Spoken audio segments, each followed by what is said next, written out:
Accounting. ठीक है, बिल्कुल बेसिक से स्टार्ट करते हैं। हम बात करते हैं अकाउंटिंग की। अकाउंटिंग होता क्या है भाई? इतना याद रखो, अकाउंटिंग क्या कर रहे हैं, हमारे पास जो भी ट्रांजैक्शन है, जो भी ट्रांजैक्शन है उनकी हम रिकॉर्डिंग कर रहे हैं। ठीक है, क्या कर रहे हैं? ट्रांजैक्शंस की रिकॉर्डिंग। ठीक है, ये ट्रांजैक्शंस क्या होती है? वो जो हम लेन देन कर रहे होते हैं बिजनेस के अंदर। तो जो भी लेन देन करोगे, जो भी आपने कुछ लिया है या दिया है, जो कुछ भी आपने किया है, आप फौरन उसको रिकॉर्ड कर लोगे। ये क्या कहलाता है? ये अकाउंटिंग कहलाता है। ठीक है, अब अकाउंटिंग के अंदर सिर्फ रिकॉर्डिंग होता है नहीं, पहला स्टेप रिकॉर्डिंग होता है। ठीक है, इस रिकॉर्डिंग को हम क्या कहते हैं? इस रिकॉर्डिंग को हम क्या कहते हैं? हम कहते हैं जर्नल। जर्नल, तो इस रिकॉर्डिंग को हम कहाँ रिकॉर्ड कर रहे होते हैं? जर्नल। जर्नल में रिकॉर्ड कर रहे होते हैं। कहाँ रिकॉर्ड करेंगे इस रिकॉर्डिंग को? रिकॉर्डिंग को हम रिकॉर्ड करेंगे जर्नल में। ठीक है,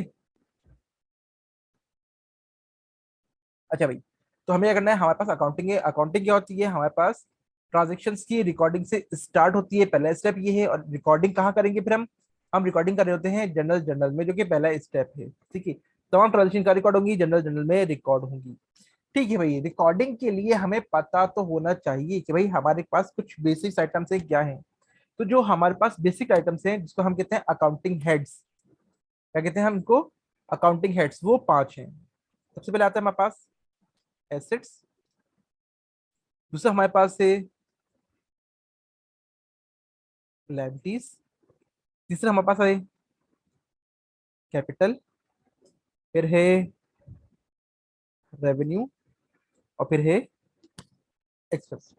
हमारे पास ये पांच हेड्स होते हैं। ये क्या कहते हैं हमारे पास? कहलाते हैं हमारे पास अकाउंटिंग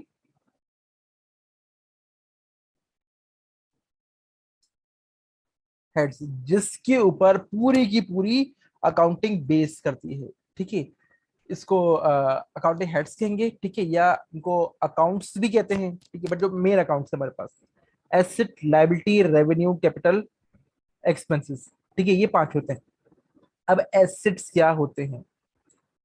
एसेट्स हमारे असासे होते हैं। क्या होते हैं एसेट्स? असासे। अब ये असासे या एसेट्स का मतलब क्या है? देखो, कोई भी ऐसी चीज जिससे मैं फ्यूचर बेनिफिट ड्राइव करूंगा। क्या करूंगा? Future benefit. क्या करूंगा? फ्यूचर बेनिफिट ड्राइव करूंगा, वो क्या है? वो मेरा एसेट है। जिससे फ्यूचर बेनिफिट ड्राइव करूं, वो क्या है? मेरा एसेट है। ठीक है, ये दो तरह के हो सकते हैं। ये हो सकता है करंट, और हो सकता है नॉन करंट, जिसको हम नॉर्मली कह रहे होते हैं फिक्स्ड एसेट।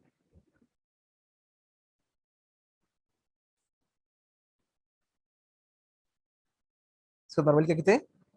तो दो तरह के हमारे पास है, एक है करंट और एक है नॉन करंट।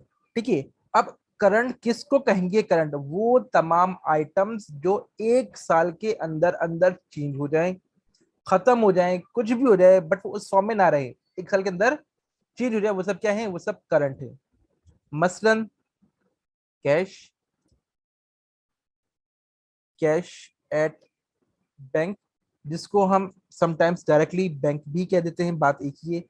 ठीक है, पहले कौन सा हमारे पास? कैश, जो हार्ड कैश हमारे पास है। दूसरा वो कैश जो हमने बैंक पे रखवाया है, उसको हम कैश एट बैंक भी कहते हैं और बैंक भी कह देते हैं। और हमारे पास क्या हो सकता है? हमारे पास होता है अकाउंट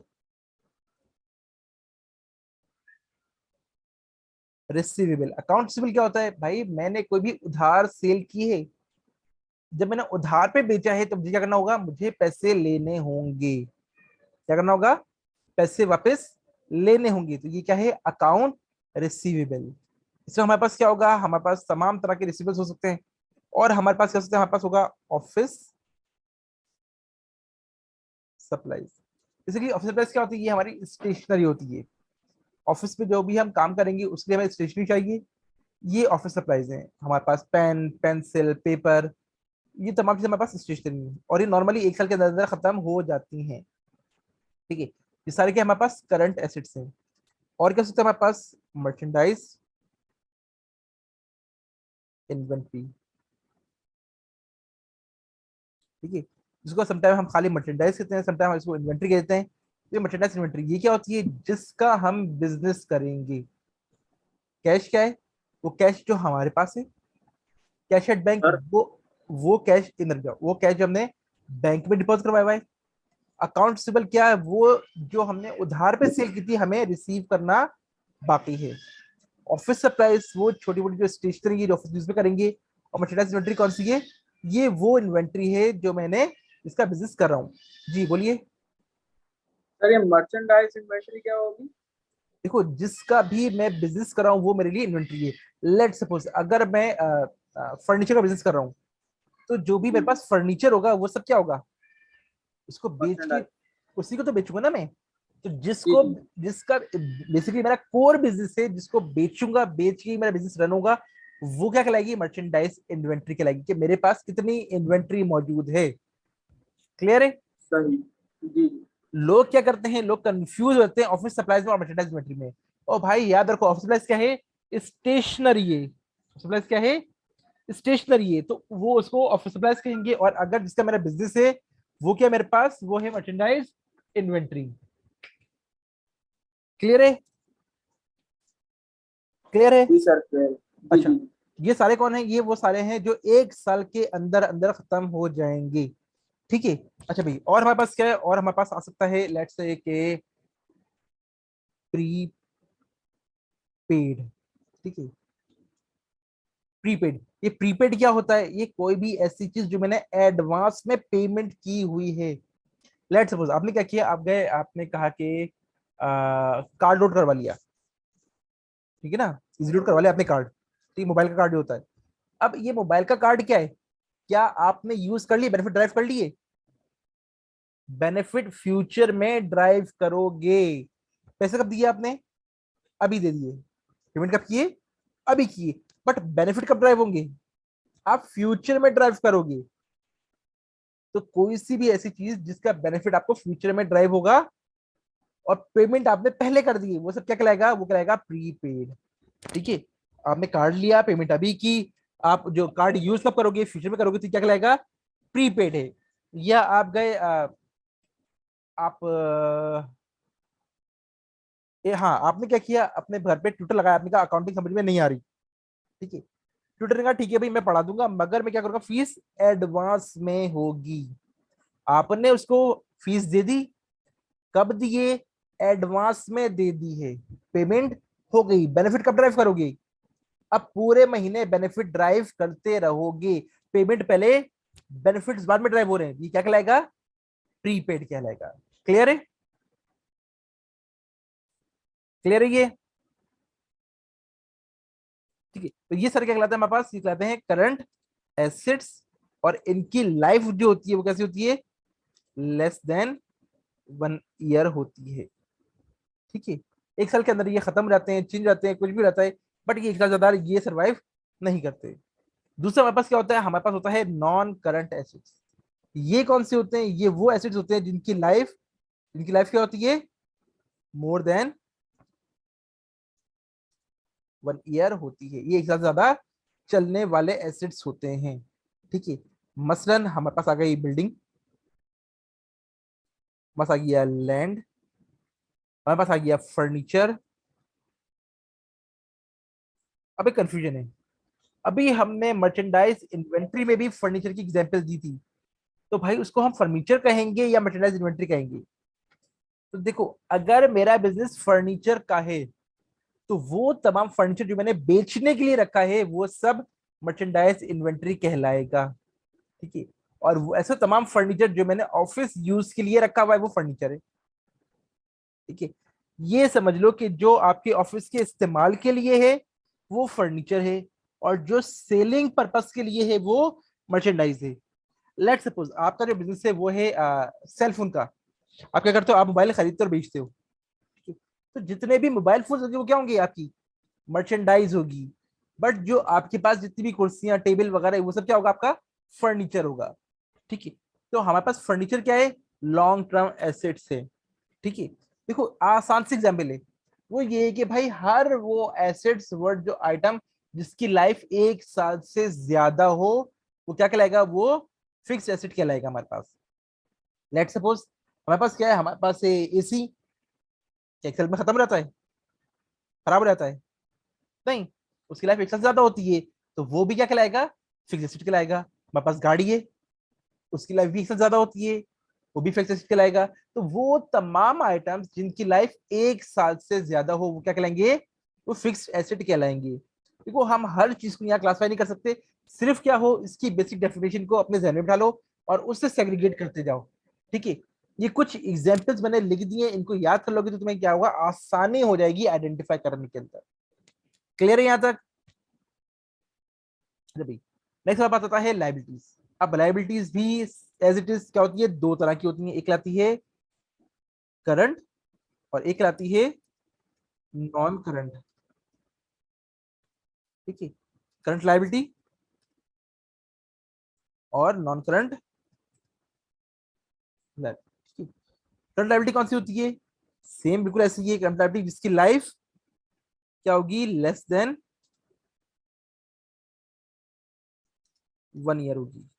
ठीक है, तो भाई ये लाइबिलिटी होती क्या है, लाइबिलिटी होती है कि देखो उधार, उधार क्या है, लाइबिलिटी है। अब किसको कहेंगे ये उधार है लाइबिलिटी है, जिसके बेनिफिट्स हमने पहले ड्राइव कर लिए बट पेमेंट होना या सेटलमेंट होना बाकी है। बेनिफिट्स पहले ड्राइव कर लिए। अबे नहीं, अच्छी बात है, बेच की लगी है। हेलो। हेलो सर, आवाज आ रही है मेरी? Hello hello.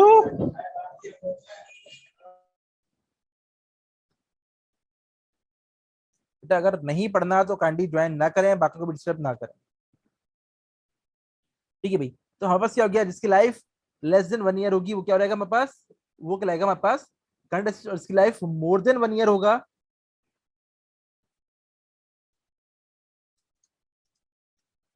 तो क्या कहलाएगा हमारे पास, नॉन करंट एसेट कहलाएगा, नॉन करंट लायबिलिटी कहलाएगा। लायबिलिटी क्या है, उधार है जो बेनिफिट मैंने पहले ड्राइव कर लिया, बेनिफिट मैंने पहले ड्राइव कर लिया, अब उसकी पेमेंट या सेटलमेंट होना बाकी है। वापस सोचो, आपने क्या किया था, आपने इजी लोड करवाया था, आपने पैसे पहले दे दिए। जब आपने पैसे पहले दे दिए तो क्या हो गया आपके लिए, आपके लिए हो गया प्रीपेड। और प्रीपेड क्या है, एसेट है। ठीक है भाई, आपके लिए तो प्रीपेड हो गया, बट आपने किसको दिए, कंपनी को पैसे दिए हैं। तो कंपनी ने क्या किया, पैसे पहले ले लिए, सर्विस देना बाकी है। तो कंपनी के लिए क्या है, ये लायबिलिटी, क्योंकि उस पे उधार है, ये उधार कैसे चुकाएगी कंपनी, सर्विस देके चुकाएगी। इसी तरह से आपने क्या किया था, आपने एक ट्यूटर रखा था, पेमेंट एडवांस की थी पढ़ाने के लिए, आपके लिए प्रीपेड था। उस ट्यूटर के लिए क्या है, उस ट्यूटर ने क्या किया है, पैसे ले लिए हैं, अब उसको सर्विस देना बाकी, तो उसके लिए लायबिलिटी है। आपने क्या किया, आपने गुड्स बेची हैं, उधार पे बेच दी, आपके लिए क्या है, रिसीवेबल है, उधार पे बेचा है तो पैसे आने बाकी हैं। मगर अगर आपने उधार पे परचेज किया है तो आपको पैसे देना बाकी है, ये लायबिलिटी है। अभी बाकियों को भी आवाज स्लो आ रही है क्या सबको,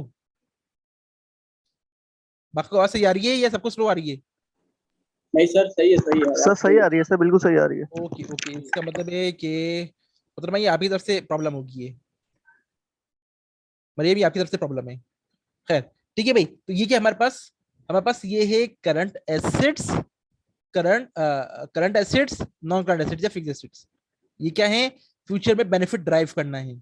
लायबिलिटीज क्या है, वो उधार है जिसकी हमें सेटलमेंट या पेमेंट हमें फ्यूचर में करनी है। तो वो भी दो हैं, करंट करंट लायबिलिटी और नॉन करंट लायबिलिटी। ठीक है, अब क्या हमारे पास करंट के अंदर फिर से हमारे पास आ जाएगी, मसलन हमने कहा कि अकाउंट पेबल। देखो, जब हमने उधार पे बेचा था तो क्या था, अकाउंट रिसीवेबल था। और अगर मैं उधार पे परचेज कर रहा हूं तो क्या हो जाएगा, ये अकाउंट पेबल हो जाएगा। ठीक है, अगर आपने बेचा है तो क्या होगा, अकाउंट रिसीवेबल होगा, और अगर आपने परचेज किया तो क्या होगा, अकाउंट पेबल हो जाएगा। ठीक है, परचेज किया तो पेमेंट करनी बाकी है, पेमेंट करनी बाकी तो क्या होगा, लायबिलिटी होगी, अकाउंट पेबल होगा। और क्या हो सकता है हमारे पास तमाम तरह के पेबल्स हो सकते हैं कि भाई हमें रेंट देना बाकी है तो रेंट पेबल हो गया, हमें बिल देना बाकी है तो यूटिलिटी बिल पेबल हो गया हमारे पास। तो तमाम तरह के पेबल होते हैं हमारे पास। और क्या हो सकता है हमारे पास, अनअर्न्ड इनकम, ऐसी तमाम इनकम जो हमने रिसीव कर लिए, ले लिए, मगर इनकम ले लिए मगर सर्विसेज देना बाकी है। इनकम ले लिए, सर्विस देना बाकी है। याद करो पहले हमारे कौन सी एग्जाम्पल थी, हमारे पास वो थी जो हमने इजी लोड करवाया था। तो हमने क्या किया था, हमने पेमेंट कर दी थी, तो हमारे लिए तो प्रीपेड हो गया था। कंपनी ने पेमेंट ले ली मगर सर्विस देना बाकी है, तो उसके लिए क्या है, अनअर्न्ड है। इस तरह से हमने ट्यूटर रखा था, हमने पेमेंट कर दी, तो हमारे लिए क्या है, प्रीपेड है। उसने पैसे ले लिए मगर सर्विस देना उसको बाकी है। तो ऐसी तमाम चीजें जिसमें आपने पेमेंट ले ली, सर्विस देना बाकी, वो क्या कहलाएगा, अनअर्न कहलाएगा। और ऐसी तमाम चीजें जिसमें आपने पेमेंट कर दिए बट सर्विस देना आपके लिए बाकी है, तो वो प्रीपेड कहलाएगा। अगर पेमेंट देने वाले आप हैं तो आपके लिए प्रीपेड है, और अगर आप पेमेंट लेने वाले आप हैं तो आपके लिए अनअर्न है। क्लियर है? क्लियर, कोई कंफ्यूजन तो नहीं इसमें? क्लियर है सर। अच्छा, एक लाता हमारे पास ओवर ड्राफ्ट। ये ओवरड्राफ्ट क्या होता है, देखो ओवरड्राफ्ट क्या होता है, हमारे पास जो है आप गए बैंक में, ठीक है, आपने चेक डाला, वो था चेक लेट सपोज के 12,000 का चेक था, ठीक है। बैंक ने क्या किया, वो चेक रिटर्न कर दिया। क्यों रिटर्न कर दिया, उसने कहा भाई अकाउंट में सिर्फ 10,000 पड़े हुए हैं। आपने फोन क्या किया, जो कंपनी का ओनर था, आपने उसको फोन किया, आपने कहा भाई देखो कंपनी जो है हमारा चेक, आपका चेक रिटर्न कर दिया है, वो कह रहा है कि आपके अकाउंट में पैसे नहीं है, ठीक है। अब वो क्या करेगा, ठीक है भाई मेरे पास क्यों नहीं है, उसने अकाउंटेंट ने फोन किया, उसने कहा भाई देखो अमाउंट तो आ गई है। देखो कंपनी क्या कर रही थी, मुस्तकिल उसके पास पैसे आ रहे और जा रहे होते हैं। बैंक ने क्या किया, अभी आपको मना कर दिया, पता थोड़ी देर में उसके अकाउंट में ट्रांसफर होकर अमाउंट आ गई है। अब क्या होगा, कंपनी कहेगी आप तो मेरा नाम खराब करे, मेरे अकाउंट में तो पैसे पड़े हुए हैं। तो इससे बचने के लिए क्या होता है, आपको बैंक एक फैसिलिटी देता है, किसको, अपने पुराने कस्टमर्स को या अपने कॉर्पोरेट कस्टमर्स को, वो कहलाती है ओवरड्राफ्ट फैसिलिटी। ये क्या होती है, वो कहते हैं भाई ठीक है, अगर आपके पास कोई चेक आएगा और आपके अकाउंट में इतने पैसे नहीं होंगे तो हम उसको क्लियर कर देंगे। वो करेगा क्या, बैंक ये कर रहा होगा कि 10,000 की पेमेंट आपके अकाउंट से डिडक्ट कर रही होगी, और 2,000 का आप पे क्या करेगा, शॉर्ट टर्म लोन जनरेट कर देगा। नेक्स्ट टाइम आप जैसे ही अमाउंट डिपॉजिट करवाओगे तो बैंक पहले वो लोन डिडक्ट करेगा, उसका इंटरेस्ट डिडक्ट करेगा, बाकी आपके अकाउंट में ट्रांसफर कर देगा। ये बिल्कुल उसी तरह से जैसे हम मोबाइल पे लोन लेते हैं, आपके पास पैसे नहीं है, आपको कॉल करनी है, आपने लोन ले लिया, आपने बात की, अब आप जब भी डिपॉजिट करवाओगे पैसे तो क्या करेगा, मोबाइल कंपनी सर्विस ही करेगी, आपका पहले अमाउंट डिडक्ट कर लेगी, लोन की अमाउंट, फिर उस पे जब जो चार्जेस होंगे वो डिडक्ट करेगी, फिर रिमेनिंग अमाउंट आपके अकाउंट में या आपके मोबाइल के ऊपर ट्रांसफर करेगी। तो सेम इसी तरह से बैंक में भी होता है, मगर बैंक क्या कर रहा होता है, अपने पुराने कस्टमर्स को या अपने कॉर्पोरेट कस्टमर्स को ये फैसिलिटी दे रहा होता है, और ये कहलाती है ओवरड्राफ्ट। ये करंट क्यों है, क्योंकि इसकी लाइफ जो है वो लेस देन 1 ईयर है, तो 1 साल के अंदर अंदर आपको इसकी पेमेंट करनी लाजमी है। तो ये क्या है, ये ओवरड्राफ्ट है। या आप जो इससे समझ लो कि क्रेडिट कार्ड होता है, आप उसको भी ओवरड्राफ्ट समझ सकते हो। क्लियर है ये? Yes sir. अच्छा, उसके बाद ठीक है सर। हमारे पास नॉन करंट लायबिलिटी, ऐसे तमाम उधार जिनकी लाइफ 1 साल से ज्यादा हो। मसलन आपने कहा आपने लॉन्ग टर्म बैंक लोन, ठीक है, आपने क्या किया, लॉन्ग टर्म लोन लिया हुआ है बैंक से, अपने हाउस बिल्डिंग से लिया हुआ है घर बनवाने के लिए, या घर खरीदने के लिए 20 साल का लोन लिया हुआ है, या गाड़ी के लिए लोन लिया हुआ है 5 साल का, तो ये क्या है, 1 साल से ज्यादा है। तो कोई भी ऐसी लाइबिलिटी जिसकी लाइफ मोर देन 1 ईयर हो, वो क्या होगी, नॉन करंट लाइबिलिटी होगी, ठीक है। और क्या हो सकता है हमारे पास होता है मॉर्गेज। मॉर्गेज क्या होता है, मॉर्गेज का टी साइलेंट है, मॉर्ट नहीं है ये, मॉर्गेज, ठीक है। मॉर्गेज क्या होता है, मॉर्गेज आपका लॉन्ग टर्म लोन होता क्या है, आपकी प्रॉपर्टी के अगेंस्ट में क्या होता है, आपको लोन मिल रहा होता है, प्रॉपर्टी के अगेंस्ट मिल रहा होता है, जिसको हम कहते हैं गिरवी रखवाना। आपने क्या किया, अपनी प्रॉपर्टी को गिरवी रखवाया और उसके अगेंस्ट में आपने पैसे ले लिए, जैसे ही आप पैसे वापस करोगे वो आपको प्रॉपर्टी आपकी रिलीज कर देगा, तो ये कहलाता है मॉर्गेज, ठीक है। इसकी लाइफ भी 1 साल से ज्यादा होती है, इसलिए ये भी कहा होगा नॉन करंट लाइबिलिटी में आएगा। क्लियर है? क्लियर है? एक कहलाता है हमारे पास वो कहलाता है हमारे पास बॉन्ड्स या बॉन्ड से डिबेंचर। तो देखो भाई, बॉन्ड से डिबेंचर क्या होते हैं? बॉन्ड्स, देखो बता रखो, हमारे पास जो कॉन्सेप्ट है ना बॉन्ड्स का, पूरे प्राइस बॉन्ड होते हैं। तो भाई याद रख लो, अपने पास लिख लो, कुछ भी कर लो, वो बॉन्ड्स नहीं है। किसने उनको बॉन्ड्स का नाम दिया मुझे नहीं पता, बट वो बॉन्ड्स नहीं है। वो सिर्फ एक इनामी स्कीम है, वो क्या है क्या नहीं है, बट वो बॉन्ड्स नहीं है। बॉन्ड्स क्या होते हैं? जब आप बोरो कर रहे होते हैं नॉर्मली लोगों से, ठीक है, ये लॉन्ग टर्म डेट इंस्ट्रूमेंट है। क्या होता है? उधार के लिए आप इसको इस्तेमाल कर रहे होते हो, तो वो बॉन्ड्स होते हैं। जो आपके पास प्राइस बॉन्ड है वो बॉन्ड नहीं है, प्राइस बॉन्ड बॉन्ड नहीं है। ठीक है, आपके पास क्या है? लॉन्ग टर्म जो लायबिलिटी है, जो आपने लोगों से उधार लिया है, वो आपके पास बॉन्ड्स या डिबेंचर कहलाएंगे। ठीक है, ये भी लॉन्ग टर्म लायबिलिटी होती है। इसमें होता क्या है? आप राइटिंग में लिख के देते हो, भाई मैंने आपसे इतने पैसे लिए, मैं आपको इतने टाइम बाद आपको वापस कर दूंगा और इस पे इतना इंटरेस्ट दूंगा। ये सब क्या है हमारे पास? ये है बॉन्ड्स या डिबेंचर। ठीक है, ये हमारे पास ये एसेट्स हैं, ये लाइबिलिटीज हैं। हमारा सबसे ज्यादा ताल्लुक जो पड़ता है वो इन्हीं दोनों से पड़ता है। तो आसान सा तरीका ये है कि इनिशियली आप इनके नाम याद कर लें। ठीक है, आप यूज कर देंगे, करते करते आपको खुद ही यूज हो जाएगी कि भाई क्या चीज किस में जाएगी, और जो बाकी चीजें अगर इससे हट जाएगी तो भी आपको क्लियर हो जाएगी। But initially for the time being आपको ये सारी चीजें याद करनी पड़ेंगी। ठीक है, सर मॉर्गेज दोबारा बताइएगा, मॉर्गेज क्या बताया आपने? मॉर फिर टी साइलेंट है, मॉर्गेज, MOR, टी को साइलेंट रखो, मॉर्गेज। मॉर्गेज ये होता है गिरवी रखना। अपनी प्रॉपर्टी आपने रखवाई, बदले में पैसे ले लिए, जब आप वो पैसे उतारोगे तो वो आपको अपनी प्रॉपर्टी वापस कर देंगे। होता है ऐसा होता है बैंक के साथ, या नहीं होता? हम गिरवी रखवा रहे होते हैं अपना सामान, अपनी फिक्स प्रॉपर्टी। क्लियर है? मॉर्गेज, यस सर, क्लियर है। ठीक है। और हमने पैसे लिए हुए हैं तो ये उधार है हमारे ऊपर। ठीक है, अच्छा भाई, नेक्स्ट हमारे पास क्या है? हमारे पास है कैपिटल। यार 2 मिनट रुकना, कॉल आ रही है।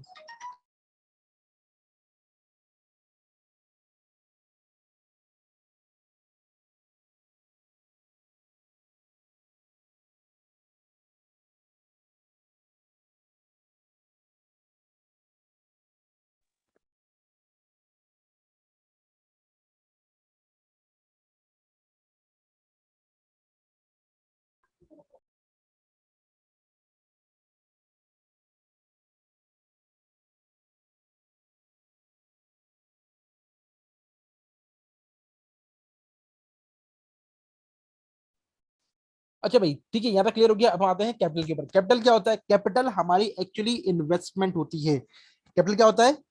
हमारी इन्वेस्टमेंट होती है। तो ये क्या कहलाएगा? ये कैपिटल कहलाएगा। ठीक है, जो इन्वेस्टमेंट है क्या है? कैपिटल है। इन शॉर्ट, आसान अल्फाज में, वो पैसा जो हमने बिजनेस में लगाया हुआ है, वो पैसा जो हमने बिजनेस में लगाया हुआ है वो क्या है? वो कैपिटल है। ठीक है, अब इसके अंदर हमारी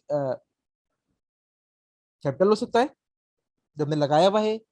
इसमें ड्राइंग हो सकती है। ड्राइंग का मतलब क्या होता है? ड्राइंग का मतलब ये है कि वो पैसा जो हमने बिजनेस से निकाल लिया। कैपिटल मतलब क्या है? बिजनेस में लगाया। ड्राइंग का मतलब क्या है? बिजनेस से निकाल लिया। ठीक है, तो ये दोनों किस में आते हैं? कैपिटल में आते हैं। फिर से देख लो, एसेट क्या है? वो तमाम चीजें, वो तमाम चीजें जिससे हम फ्यूचर बेनिफिट ड्राइव करेंगे, जो हमारी मिल्कियत हैं, वो सारे क्या हैं? वो हैं एसेट्स हैं। ये करंट हो सकते हैं, अगर 1 साल के अंदर अंदर खत्म हो जाएंगे, 1 साल ज्यादा चलेंगे तो ये फिक्स है। इसी तरह से लायबिलिटी है। लायबिलिटी क्या है? वो तमाम उधार जो हमें पे ऑफ करना है, वो उधार जो हमें पे ऑफ करना है, चाहे वो कैश के जरिए हो या वो हमारे पास सर्विस के जरिए हो, वो सब लायबिलिटी कहलाएगा। फ्यूचर में हमें इसकी पेमेंट करनी है या सेटलमेंट करनी है।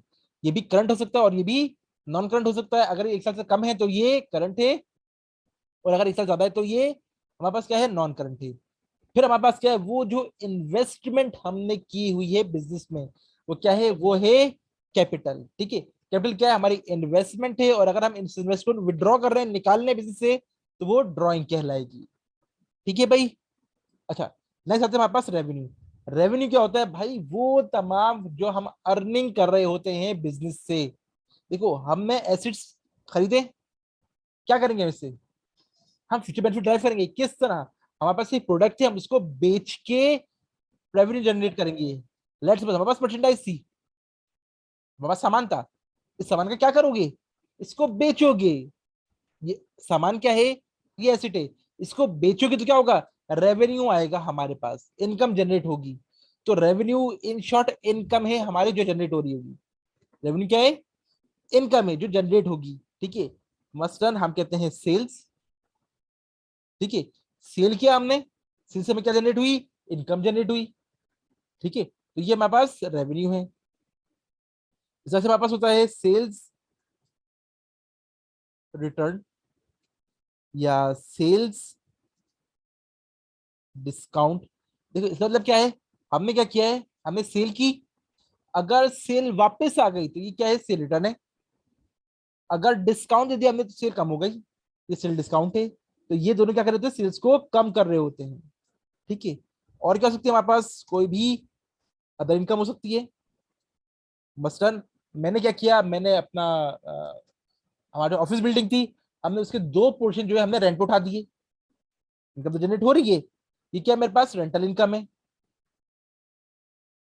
ठीक है, ये क्या मेरे पास? ये रेंटल इनकम है। तो ये हमारे पास क्या है? अदर इनकम है। तो इनकम्स जो भी होंगी वो सब कहाँ पे आ रही होंगी? हमारे पास रेवेन्यू में आ रही होंगी। अच्छा भाई, फिर से सुन लो। हमारे पास जो रेवेन्यू है ये क्या है? हमारे पास ये इनकम्स है। ये इनकम सेल्स से आ सकती है, कोई चीज हमने बेची है। देखो अगर गुड्स का बिजनेस है, गुड्स मतलब सामान है, सामान बेचोगे तो इनकम जनरेट होगी, तो क्या कहलाएगा? ये सेल्स कहलाएगा। ठीक है, और अगर कोई सर्विस का बिजनेस है, आपने सर्विस दी है, मसलन आपने कंसल्टेंसी दी, मसलन आपने लेट सपोज के क्या कर लिया आपने? रेंट पे अपनी बिल्डिंग उठा दी। ठीक है, सर्विस दे रहे हो अगर कोई भी, तो क्या होगा हमारे पास? ये इनकम में आएगी, जिसे हम कहते हैं रेवेन्यू। तो सेल्स को कम कौन करेगा? सेल्स को कम करेगा सेल रिटर्न, जो कस्टमर ने वापस कर दिए। और क्या है हमारे पास? सेल डिस्काउंट, जो हमने कस्टमर को डिस्काउंट दिया हुआ है। ठीक है, तो ये क्या है हमारे पास? ये सारे के सारे रेवेन्यू के अंदर आएंगे। तो फ्लैट सेल रिटर्न डिस्काउंट भी हटा दो। ठीक है, सेल है और अदर इनकम है जिसको हम रेवेन्यू कहते हैं। ठीक है, तो अगर आपका प्रोडक्ट का गुड्स का बिजनेस है तो सेल्स है, और अगर आपका सर्विसेज का बिजनेस है तो हम उसको रेवेन्यू कहेंगे। ठीक है भाई। अच्छा, आखिर में आता है हमारे पास, देखो हम ये सारा कर क्यों रहे हैं? हमें बिजनेस चलाना है। बिजनेस चलाने के लिए हमने क्या किया? हमने एसेट्स परचेस किए। इन एसेट्स से हम क्या कर रहे होंगे? बिजनेस चला रहे होंगे। कैसे चलेगा? हम सेल करेंगे तो हमारे पास रेवेन्यूज जनरेट हो रहे होंगे। ठीक है भाई, जब रेवेन्यू जनरेट होगा तो क्या हमारे खर्चे नहीं होंगे? खर्चे भी तो हो रहे होंगे। तो वो सारे क्या कहलाएंगे? हमारे पास एक्सपेंसेस कहलाएंगे। मसलन हमारे पास क्या है? सैलरी हमें देनी है, ये खर्चा है हमारा। रेंट हमें देना है, ये खर्चा है हमारा। हमें कमीशन देना है, ये खर्चा है हमारा। या हमें जो है वो इंटरेस्ट देना है, ये खर्चा है हमारा। तो ये सारे क्या है? एक्सपेंसेस हैं जो इस रेवेन्यू को अर्न करने पे लगे हैं। अब कंफ्यूजन ये होती है, हम यहाँ एक्सपेंस में और लायबिलिटी में कंफ्यूज रहते हैं। तो भाई ये देखो कि क्या ये खर्चे पे कर दिए या नहीं कर दिए। लेट्स सपोज आपके पास बिजली का बिल आता है, कब आता है? महीना खत्म होने के बाद। आपने पे किया या नहीं किया? अगर आपने नहीं किया तो क्या है? वो लायबिलिटी है, अकाउंट पेबल। ठीक है, आपने पे किया या नहीं किया, खर्चा तो है वो, एक्सपेंस तो है। पे नहीं किया, बात और है। तो एक्सपेंस क्या होता है? वो खर्चे होते हैं। और लायबिलिटी क्या होती है? कि आपने उसकी पेमेंट करनी बाकी है। अगर पेमेंट कर दी या पेमेंट नहीं की, आइदर केस एक्सपेंस तो हो गया। आपने एक ट्यूटर रखा, आपने उसको फीस दी या नहीं दी, एक्सपेंस तो हो गया। ठीक है, लेट्स सपोज आप लोगों ने यूनिवर्सिटी में एडमिशन लिया। ठीक है, यूनिवर्सिटी की आपने फीस पे नहीं की, आपने सेमेस्टर पूरा पढ़ लिया। अब आपके लिए क्या है? एक्सपेंस तो हो गया, ये आपको देने लाजमी है। क्या दे दिए? अगर दे दी तो ठीक है, अगर नहीं दी तो लायबिलिटी है। तो हमारे पास ये 5 हेड है जिसके ऊपर हमारे पास पूरी की पूरी अकाउंटिंग बेस करती है, और हम इसी को ही आगे लेके चलेंगे। ठीक है भाई, यहां तक किसी को कोई कंफ्यूजन है तो पूछ लो। कंफ्यूजन है? No sir. ठीक है, चलो आगे बढ़ते हैं।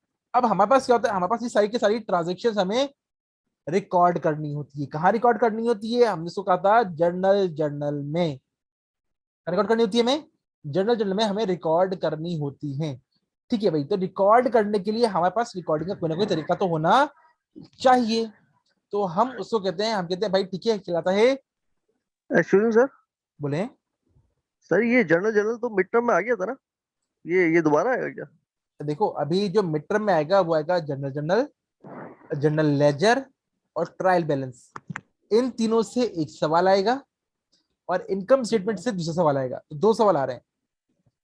सही है। ठीक है। ठीक है। देखो, ठीक है सर। लेजर और ट्रायल आप बगैर जगह बना ही नहीं सकते, इसलिए दोबारा है ये। हाँ, ठीक है। ठीक है सर। अच्छा, ये क्या होता है? Accounting rule.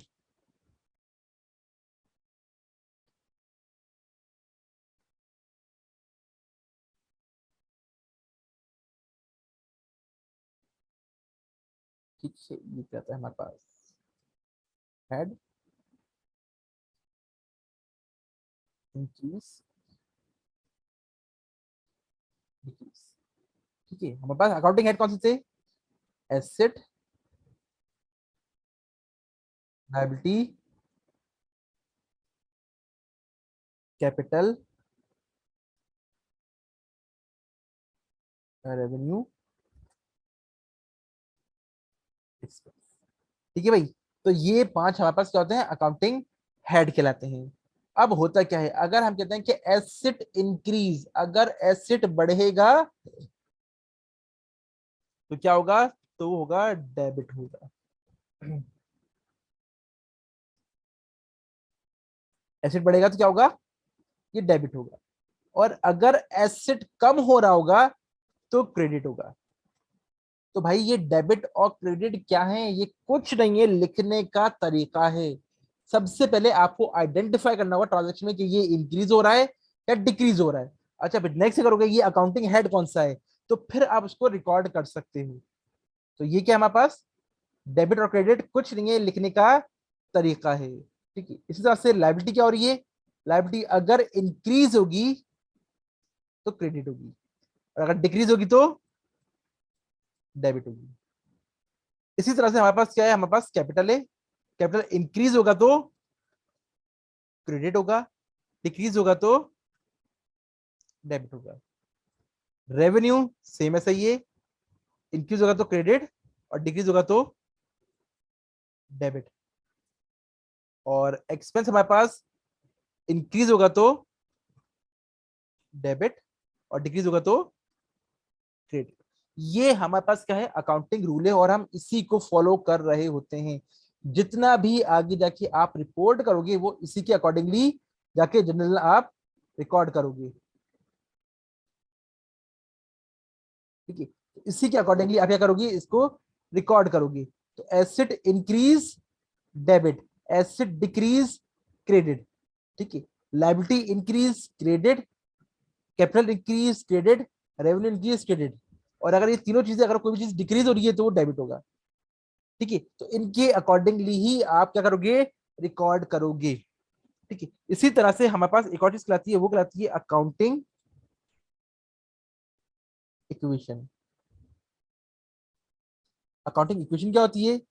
वो होती है हमारे पास के एसेट्स इज इक्वल्स टू